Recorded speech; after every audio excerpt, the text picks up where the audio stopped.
Rich Dad Poor Dad. Rich Dad Poor Dad tells the story of a boy with two fathers, one rich, one poor, to help you develop the mindset and financial knowledge you need to build a life of wealth and freedom.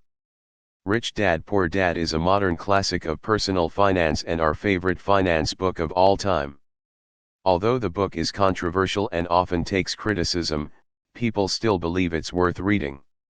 Otherwise, it wouldn't have sold over 32 million copies. Robert Kiyosaki tells the story of his two dads in his childhood. His own father and the father of his best friend. While he speaks affectionately of both, they were very different when it came to dealing with finances. Rich Dad Poor Dad summary. The summary on Blinkist starts with the idea that many of us are too afraid of being branded as a weirdo, in order to exit the rat race. We let the two main emotions everyone has around money dominate our decisions, fear and greed. That's why we still stick to the outdated mantra: go to school, go to college, get a job, play it safe, when in reality no job is safe anymore. For example, when you get a raise at your job, a wise choice would be to invest the extra money.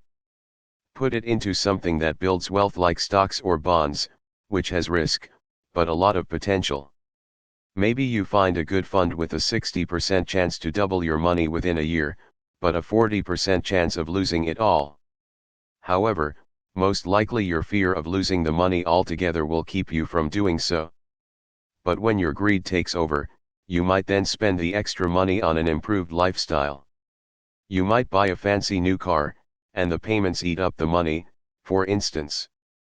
This way you're almost certain to lose 100%.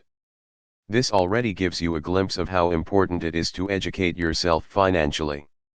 Since we receive no financial education in school or college, sadly, this is entirely up to you. Look around and you'll see plenty of financially ignorant people in your own life. Just take a look at local politicians. Is their city in debt? Your mayor might be great, but unfortunately, he probably doesn't know how to deal with money. For the same reason 38% of Americans don't save anything for their retirement. The only way for you to counteract this is to start now. Today is the youngest you'll ever be, so take a close look at what you can and can't afford. This way you'll be able to set realistic financial goals, even if it means waiting for that shiny new BMW. Next, adopt the mindset of work to learn instead of work to earn.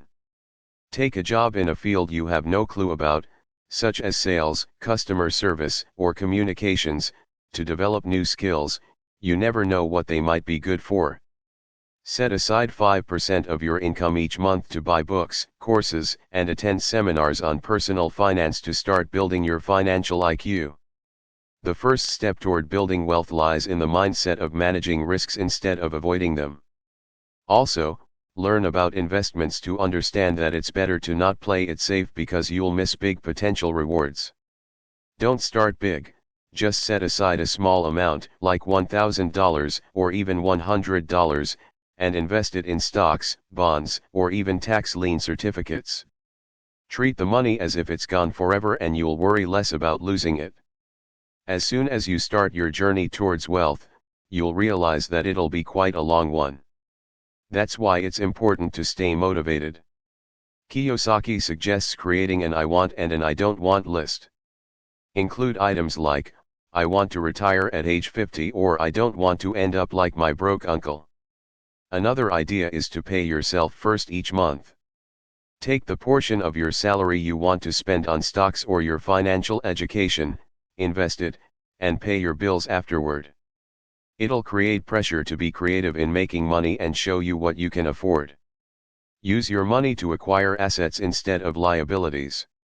Assets are stocks, bonds, real estate that you rent out, royalties, for example from music, and anything that generates money and increases in value over time. Liabilities can be cars with monthly payments, a house with a mortgage, and of course debt. Anything that takes money out of your pocket each month is a liability. There's no rush. Just stay at your full-time job and mind your own business. In this case, your job is what pays the bills and your business is what makes you wealthy. Build your business on the side and use it to invest in assets until your assets eventually become the main source of your income.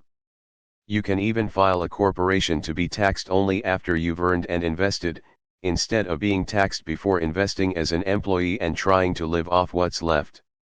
The most important thing is that you start today. You are your own biggest asset, so the first thing you should put some money into is yourself.